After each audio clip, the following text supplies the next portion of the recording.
नमस्कार दोस्तों, success study Baloda YouTube channel में आपका स्वागत है।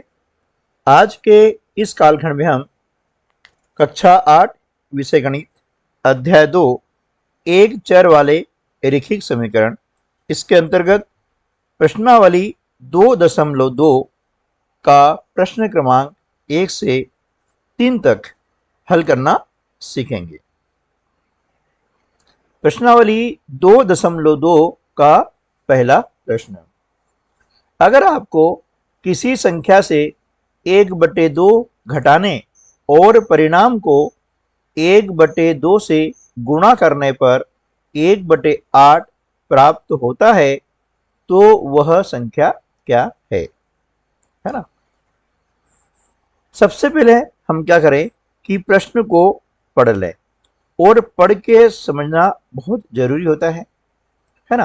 क्या कहा गया है कि अगर आपको किसी संख्या से, अब किसी संख्या मतलब आपको कोई संख्या दी गई नहीं है।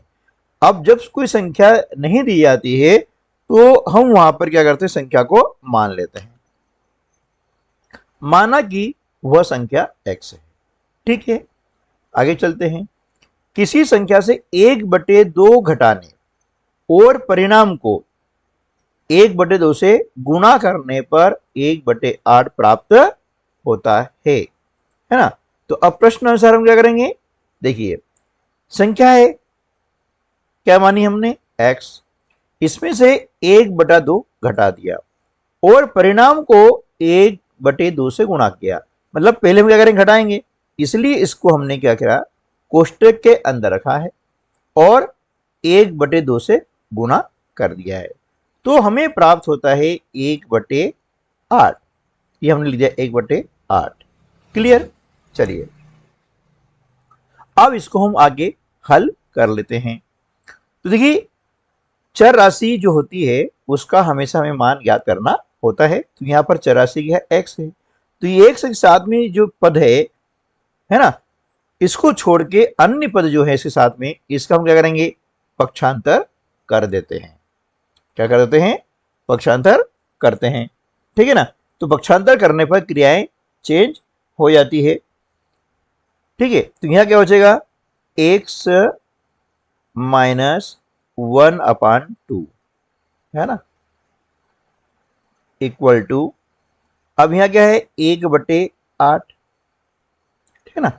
इसका हम करेंगे पक्षांतर। इसमें गुणा की जो संख्या क्रिया कर रही है वो भाग करेगी और भाग करने वाली गुणा करेगी, यानी 1/2 का हो जाएगा गुणन प्रतिलोम, यानी 2/1, ठीक है। इस प्रकार से अब 2 से 8 जो है डिवाइड हो जाता है, 2 एक कम 2 और 2 चौके 8, ठीक है। तो अगली स्टेप क्या हो जाएगी, x बराबर यहां 1/4 है ना,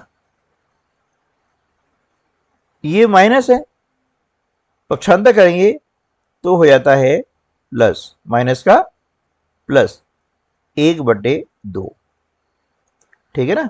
तो x बराबर 1/4 धन 1/2।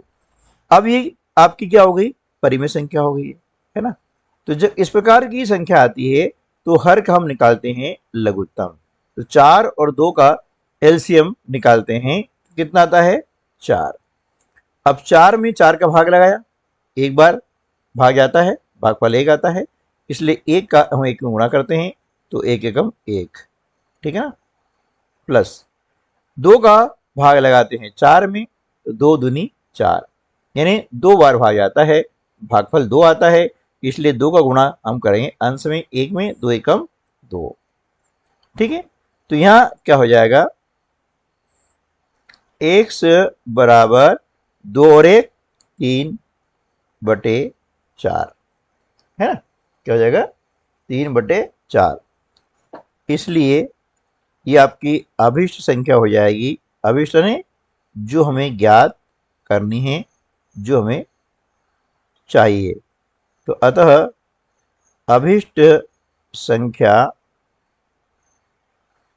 बराबर 3/4। ठीक है, ये हमारा आंसर हो जाएगा। क्लियर? चलिए नेक्स्ट प्रश्न क्रमांक 2। एक आयताकार तरणताल, है ना, तरणताल का मतलब होता है स्विमिंग पूल, की लंबाई उसकी चौड़ाई के दुगने से 2 मीटर अधिक है ना, लंबाई चौड़ाई के दुगने से 2 मीटर अधिक है ना। तो लंबाई क्या हो गई? ज्यादा हो गई और चौड़ाई कम। ठीक है, यदि इसका परिमाप 154 मीटर है तो इसकी लंबाई व चौड़ाई ज्ञात कीजिए। तो देखिए, इसको हम हल कैसे करते हैं। जो चीज हमें ज्ञात नहीं होती है उसे हम x मान लेते हैं, है ना। यहां देख रहे हैं कि चौड़ाई कम है ना, तो जो कम होती है उसको हम आधार लेते हैं, पहले उसको मान लेते हैं। कैसे? देखिए, माना कि तरणताल की चौड़ाई x मीटर है, क्योंकि चौड़ाई हमें ज्ञात नहीं है इसलिए x मीटर है। तो लंबाई कितनी कितनी है? चौड़ाई के दुगने से 2 अधिक, है ना। तो अब चौड़ाई हमने x मीटर मान ली है, तब जो है लंबाई कितनी हो जाएगी?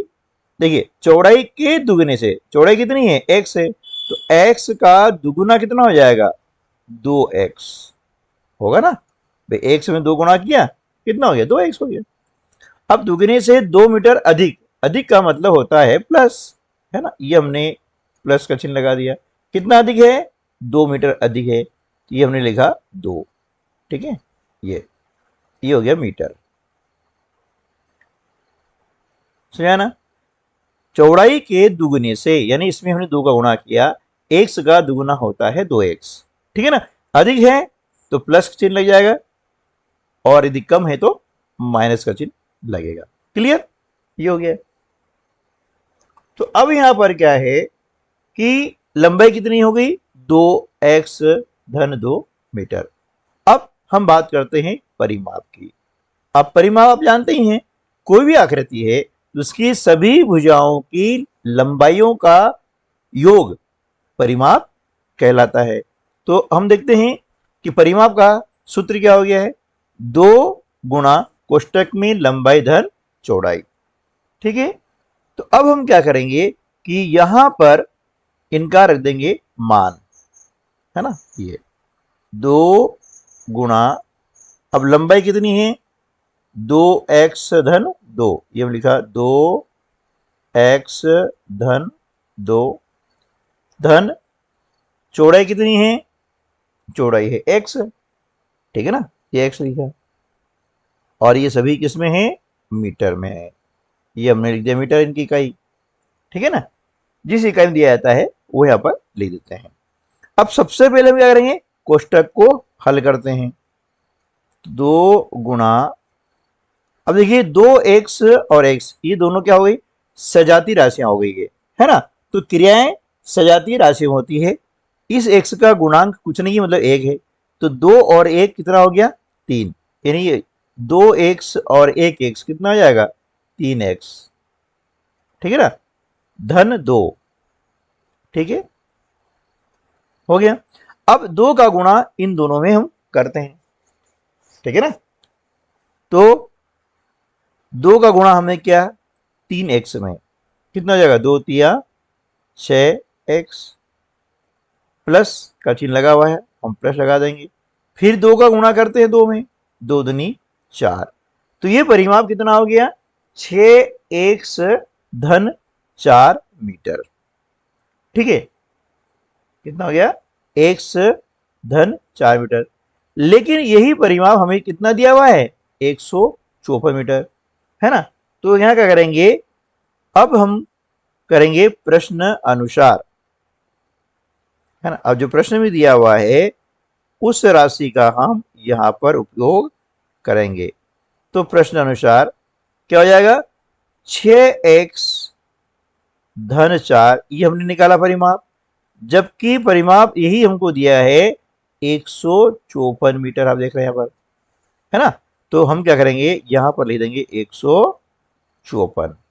ठीक है, अब x का मान ज्ञात करना है, इसलिए x वाले पद के पास में जो पद है क्या है, +4, इसका हम कर देंगे पक्षांतर, है ना। पक्षांतर करने पर यहाँ प्लस है तो यहाँ क्या हो जाएगा, माइनस हो जाएगा। अब जब इसका पक्षांतर कर देते हैं तो यहाँ बच जाता है 6x बराबर 154। अब यहाँ धन 4 है तो ये हो जाएगा ऋण 4, यानी +4 का क्या हो जाएगा, -4। अब 6x इक्वल टू, है ना, 154 में से हम 4 माइनस करेंगे तो कितना हो जाएगा, 150, ठीक है ना। अब इसी को नीचे कर लेंगे, मैं यहां कर रहा हूं, ठीक है ना। तो अब हमें x का मान ज्ञात करना है। 6 और 1 के बीच में कौन सी क्रिया हो रही है, कोई चिन्ह नहीं है, अर्थात गुणा की क्रिया हो रही है। अब इसका जब पक्षांतर करेंगे ना तो क्या हो जाएगा, गुणा का भाग, है ना, यानी इस प्रकार से x बराबर 150/6। अब मीटर है, ये मीटर हो जाएगा, ठीक है। अब 6 से 150 डिवाइड हो जाएगा, है ना, 6 से डिवाइड करते हैं, 6 कम 6, 6 दूनी 12, बचे 3, 30 हो गए, 6 पंजे 30, यानी x बराबर 25 मीटर। क्या है ये, हमने x क्या माना था, किसको माना था, चौड़ाई को। तो चौड़ाई कितनी, x मीटर है, तो x मान कितना हो गया, 25 मीटर। ये क्या निकल गया हमारी चौड़ाई, है ना, ये हो गया हमारी चौड़ाई हो गई। ओके, अब यहां लंबाई कितनी है, 2x धन 2, तो इसलिए 2x धन 2 बराबर कितना, तो देखिए 2x मतलब क्या हुआ, 2 गुणित x, तो 2 गुणित x, x मान कितना है, 25 है, हमने यहां लिखा 25 इस प्रकार से, है ना।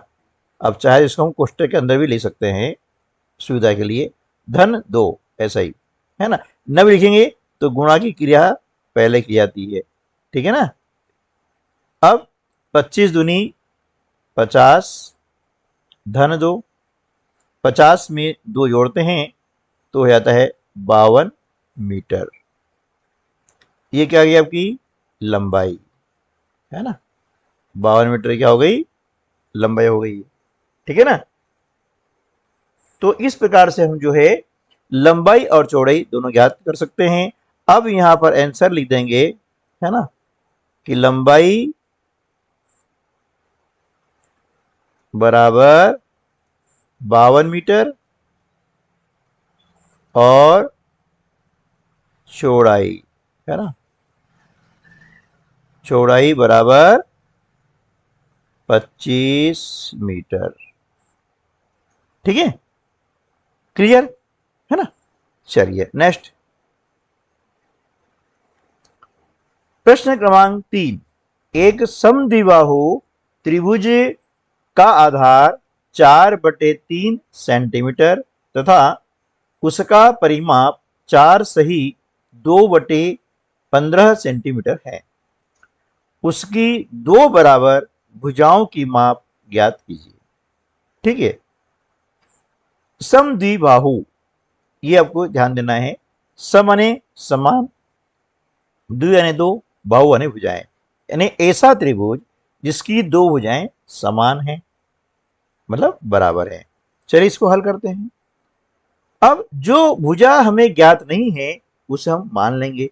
माना कि समद्विबाहु त्रिभुज की प्रत्येक बराबर भुजा की माप 1 सेंटीमीटर है, मान लिया, ठीक है ना।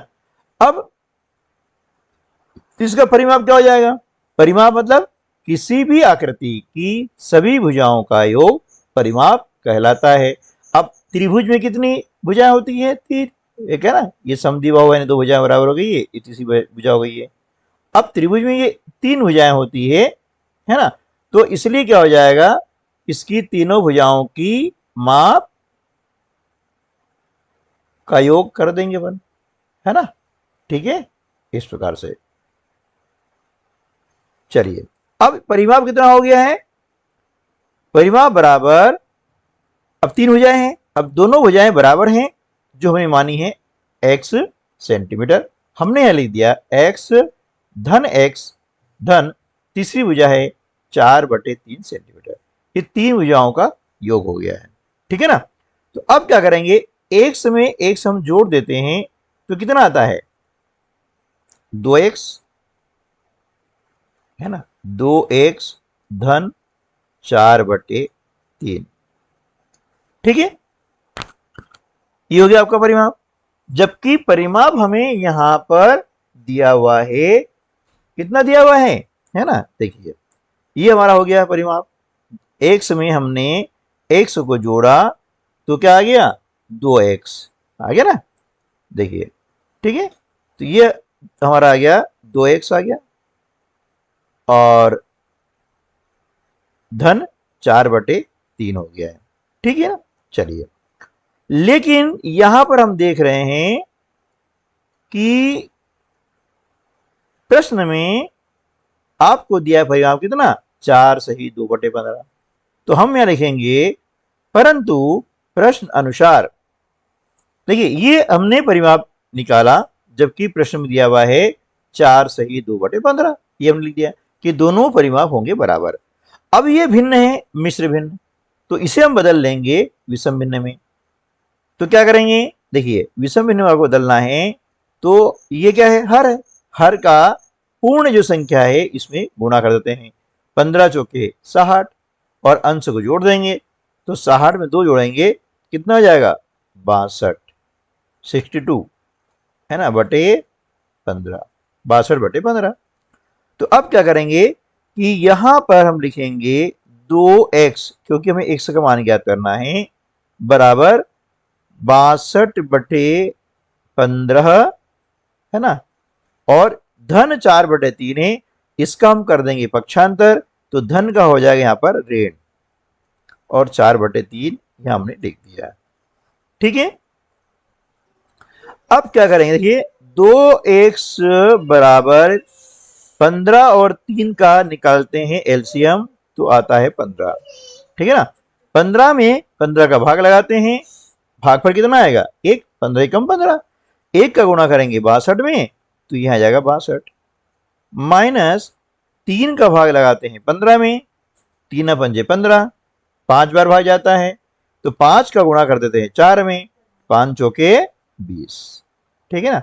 अब इसके नीचे करना है आपको, लेकिन मैं यहां पर कर रहा हूं जगह ना होने के कारण, तो ऐसा नहीं कि आप भी यहां पर लिख दें। तो ये हो गया आपका कितना हो गया 2x बराबर, अब 62 में से 20 माइनस कर देंगे तो बचे कितना 42/15, ठीक है।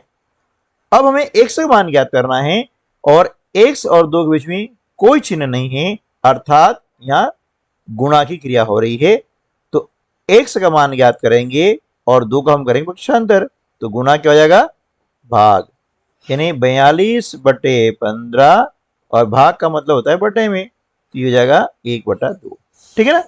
अब 2 से डिवाइड करेंगे हम यार इसको, 2 एकम 2 और 2 दूनी 4, 2 एकम 2। अब 21 और 15 है ना, ये किससे डिवाइड हो रहा है 7 से, 7 या 21 3 से, सॉरी है ना, 3 से 7 बार है ना, 3 सते 21 और 3 पंजे 15, तो x बराबर हो जाएगा 7/5 सेंटीमीटर, कितना हो जाएगा 7/5 सेंटीमीटर। ये हो गई आपकी विषम भिन्न। अब इसको हम क्या करें, इसे बदल लेंगे मिश्र भिन्न में, तो 7 में 5 का भाग लगाते हैं तो 5 कम 5 बचे 2, तो ये हो जाएगा 1 सही 2/5 सेंटीमीटर, है ना। ये आपको क्या हो जाएगा आंसर हो जाएगा। तो हम यहां लिख देंगे कि इसलिए, है ना, समद्विबाहु, है ना, समद्विबाहु त्रिभुज की, है ना, त्रिभुज की बराबर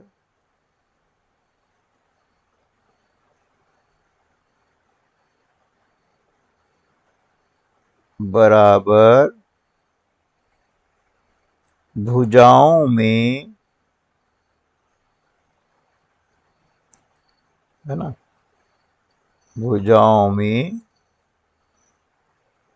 प्रत्येक भुजा, है ना, प्रत्येक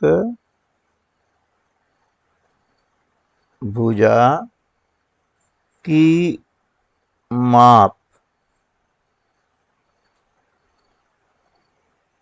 1/2/5 सेंटीमीटर है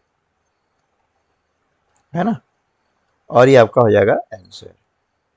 ठीक है दोस्तों, उम्मीद है कि ये प्रश्न आपको समझ में आ गया होगा।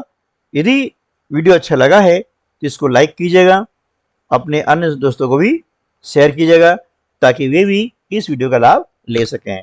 और अभी तक यदि आपने चैनल को सब्सक्राइब नहीं किया है तो नीचे देख लीजिएगा कि लाल रंग में लिखा हुआ है सब्सक्राइब। जैसे इसको आप टच करेंगे तो उसका कलर चेंज हो जाएगा। यदि ऑलरेडी आपने पहले से ही कर रखा है तो कलर उसका चेंज होगा, लाल रंग का नहीं होगा, तो उसको फिर से दबाने की आवश्यकता नहीं है। तो मिलते हैं अगले वीडियो में, तब तक के लिए नमस्कार, जय हिंद।